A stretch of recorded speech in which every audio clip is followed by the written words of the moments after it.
Lindsay Hilsum, you're here to talk about Russia, Ukraine, and the West. What are you going to tell me today? I'm going to tell you why peace isn't always peace, why some people think war is the answer, at least for the moment. I'm going to tell you why some European leaders are going wobbly.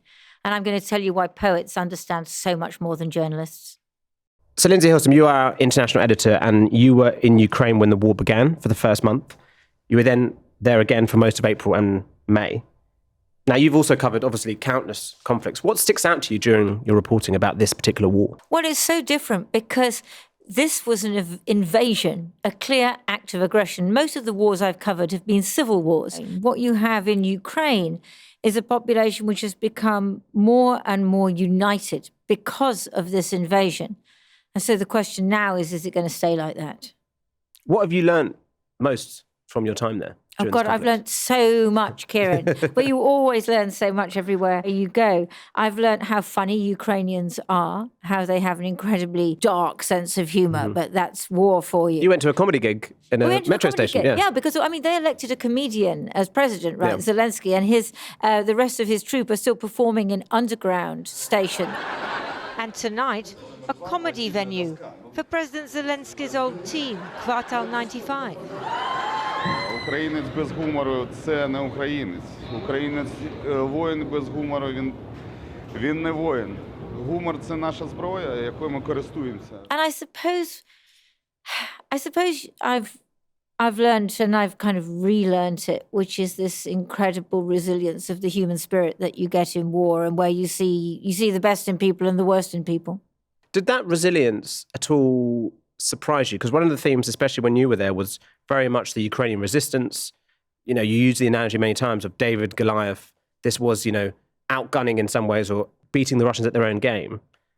Was that a surprise to you when that happened? The fact that in that initial stage, Ukraine managed to resist and Russia had to completely reconfigure and focus to the east?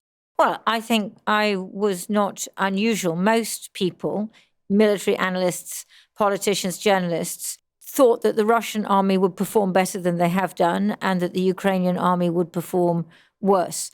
And although it was incredible, the resistance that we saw from the Ukrainians and the ingenuity they showed, it wouldn't have worked if the Russians hadn't been such a shower. And if the Russians hadn't had such poor tactics. And that's the big change that we're seeing now, because the Russians are no longer a shower. And we're no longer seeing the inadequacies of their strategy. We're seeing them do something which is much more effective. And for the Ukrainians, it's very difficult now. It's a very difficult situation. And also in that first stage when the Ukrainians were successful, how important was the supply of weapons from the West? Because, in one of your pieces, you were with the 80th Airborne Brigade, and they had supplies from the United States, from the UK. How important was that as well? It was hugely important because at that point, we were talking about tanks. There were a lot of Russian tanks which were sitting targets, really. And these anti-tank weapons, which came in from the Americans and the British, they enabled the Ukrainians, who were very, they were very flexible, and they moved in the woods around Kyiv. They could duck and dive and dodge, and they could use these shoulder-launched anti-tank weapons to hit the Russian tanks, and that was devastating.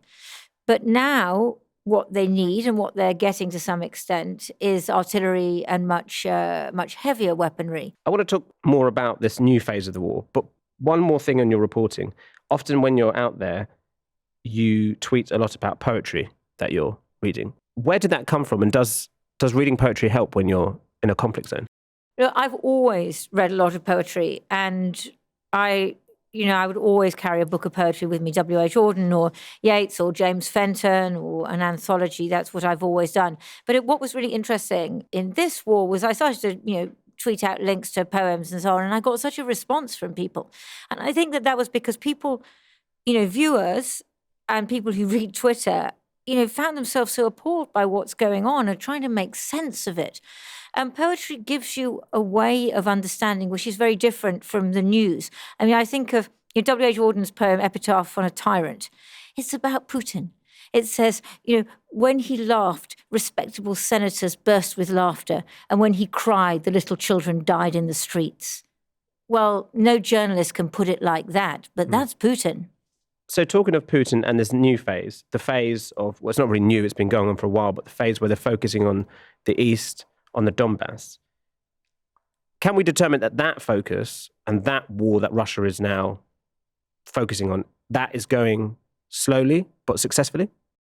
Yeah, it's almost like the Russians had a false start. Mm-hmm. So they started off by trying to attack Kyiv, and as we know, that didn't work, and they got pushed back, and they got pushed back from Kharkiv as well. But then what we shouldn't forget was that they came in from Crimea into the south, and they had a string of successes because that area was not defended well enough by the Ukrainians. And that was how they were able to take several towns in the south, including Kherson, Melitopol, and eventually Mariupol, although, of course, that was defended for a long, long time. And now what we see them doing is focusing on this area of Luhansk, which is northeast. And what they're doing is they're lobbing a massive amount of artillery into a very small area. So they're just trying to take a couple of towns now. And instead of using artillery in the traditional way, they are destroying everything in their path. And what that means is that civilians are being killed, large numbers of Ukrainians are being killed and injured.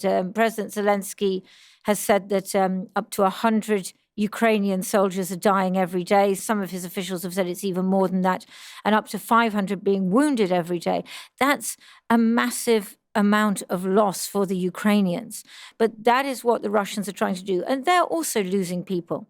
But in a sense, they don't care about that. They're not so worried about that because they don't have morale issues in the same way. It's just lob everything you can at this small space. So they've really learned from that full start about the way that they're going to try and, well, whatever win this war means for them. Yes, they have learned, and they're doing something which is achievable for them now. The question is, what do they want to go on and do? They're not going to take the capital at the moment. They're not going to take Kharkiv, the second city, or, Odessa. But what they're trying to do, I think, is take all of Luhansk and then move down towards Donetsk. And they're trying to take a swathe of country in the east, which they can link up with the bit of the country they've got in the south. And then they would be in a strong position from which to negotiate. So you think for them, that would be a victory? Having that territory, that's what would be a victory for Moscow? I think that a victory for Putin is to subdue all of Ukraine. I think it's to take Ukraine. I think it's to destroy Ukraine. But he doesn't have to do that all in one go. Because if he takes part of Ukraine, and then there's a long negotiation, and then if the West says, look, come on to the Ukrainians, you've got to discuss, maybe you give up this bit, and maybe you give up that bit. Who's to say that in a few years' time, President Putin doesn't come back for more? You mentioned the West there and Ukraine. I mean, Ukraine themselves, under Zelensky, are saying we don't want to give any territory away. We want to go back to pre-2014. That, for them, is a victory. Look, it's really difficult, isn't it? Zelensky has said this war will end in diplomacy. He knows that there will have to be some kind of negotiation. But as a wartime leader, it's very hard to say to your people, we're going to give it everything we've got. We're going to fight to the last for every inch of our territory.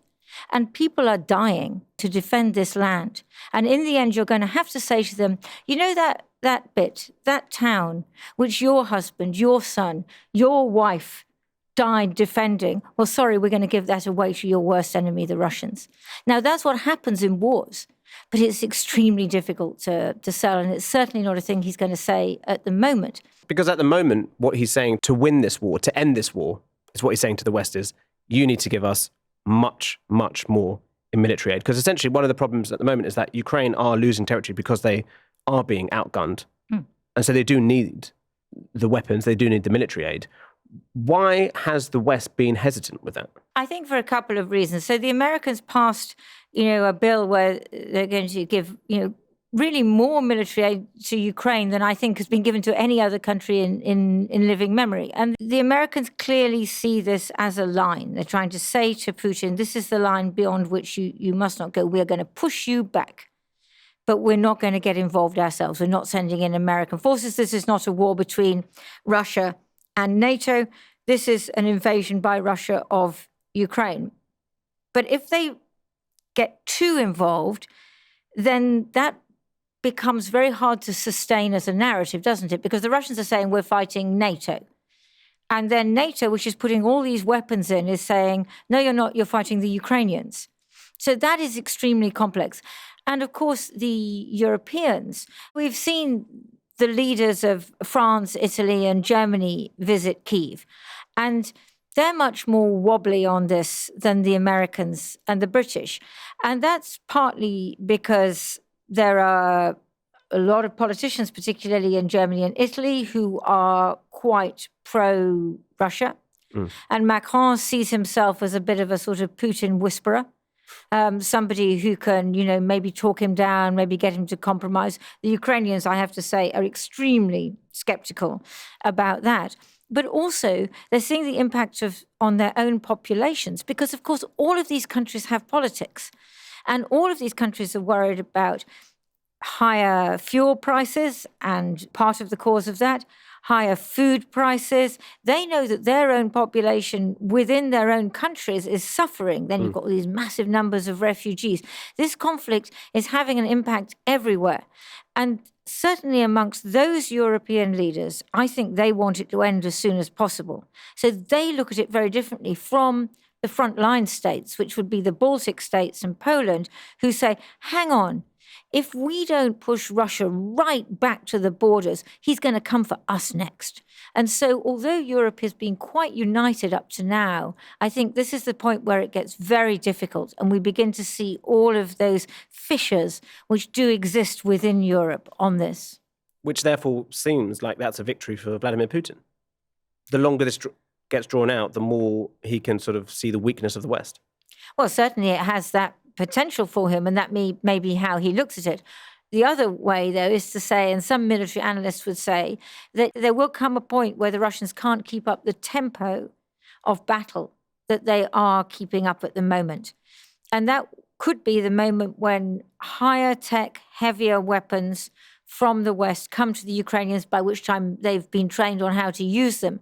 And so that could be the moment where the tide turns again and the Ukrainians begin to push the Russians back one more time. Because that is an argument on the side of the West when people criticize them, is that, well, we can't send all this stuff and it be used straight away, people need to be trained, et cetera, et cetera. But why, if the West knew that this was coming, that this war was going to be prolonged, why wasn't the aid getting there before? Was it because the Russians were, bombing the infrastructure, or was it that the West were being a bit slow?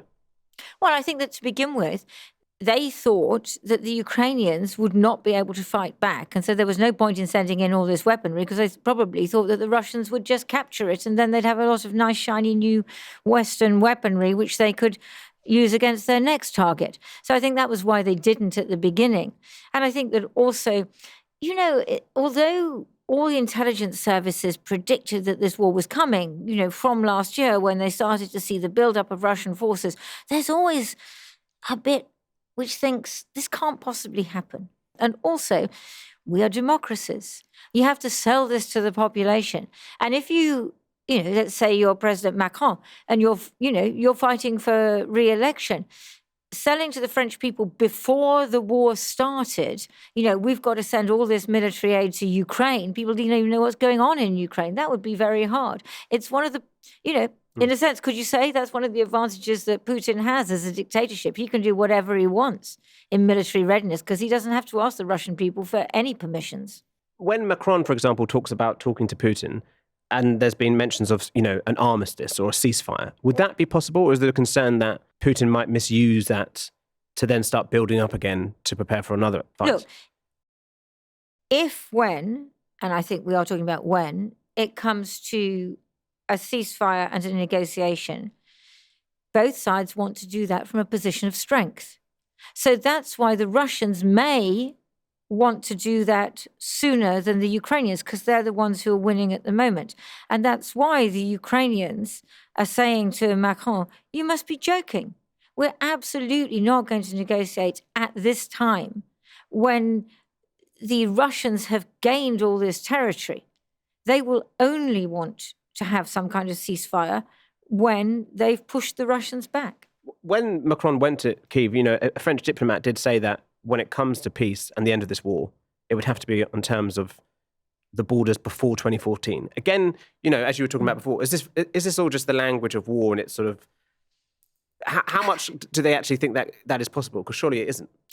Look, it's very difficult to see the Russians agreeing to withdraw either, back to the part of Ukraine they controlled on the 23rd of February this year, the day before they invaded, or back to the borders before they invaded in 2014. And it depends how weakened Putin is. And obviously what the West is hoping is that the sanctions will have an impact on that.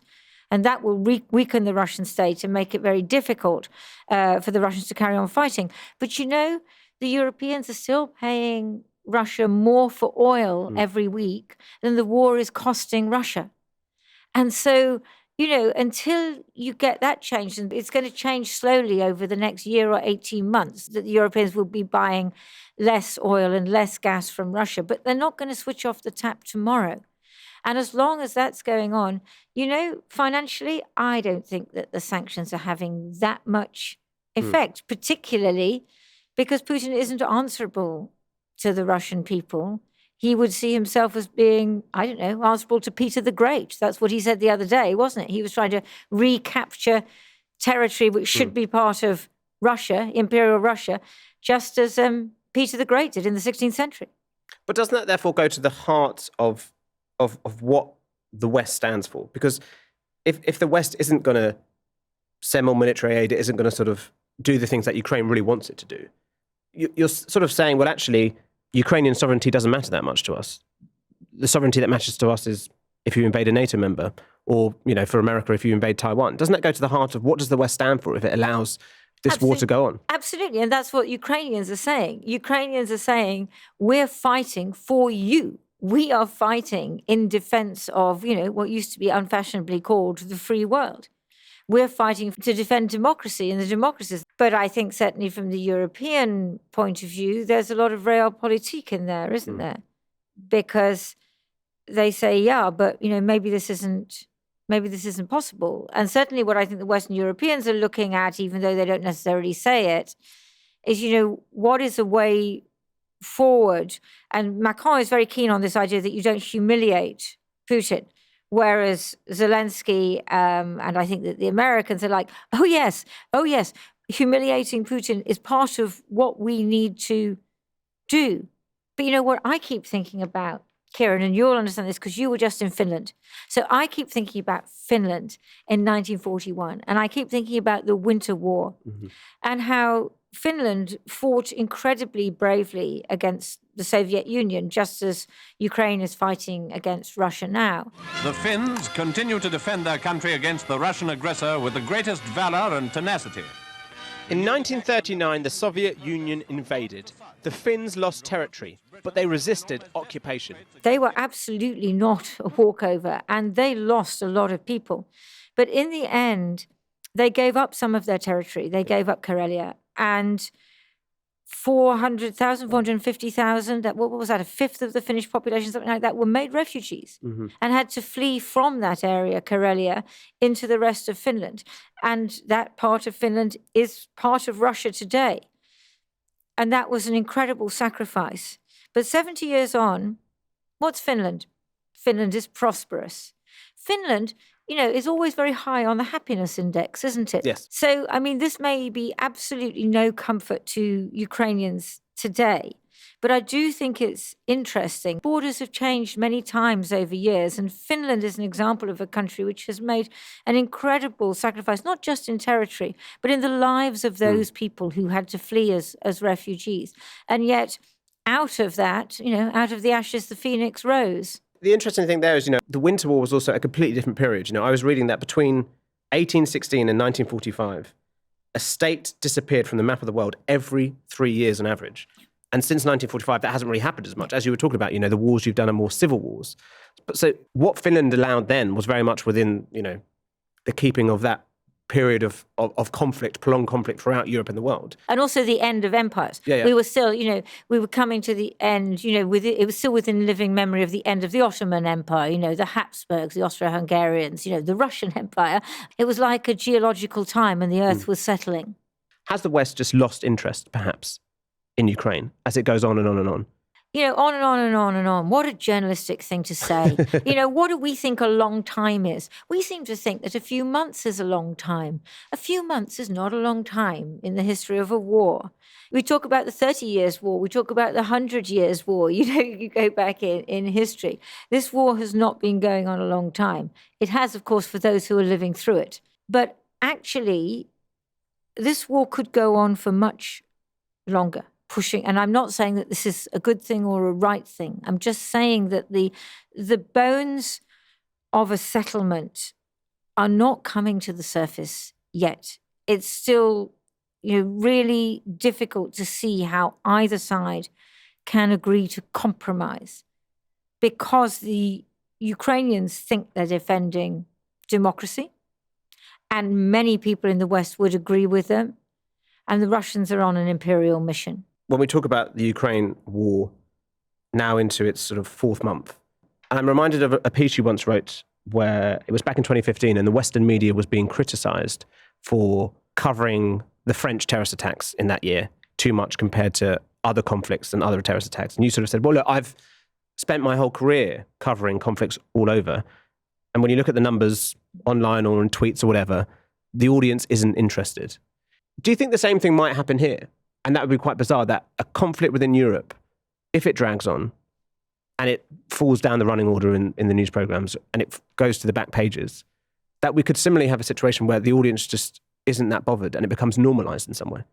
To some extent, yes. Although, of course, there's been a massive outpouring of sympathy and great concern about the war in Ukraine. I think part of the problem is, and this is just about journalism, we send everybody and everything to the war at the beginning, and it's sort of huge amounts of coverage. All of Channel 4 News is on the war and pretty much nothing else.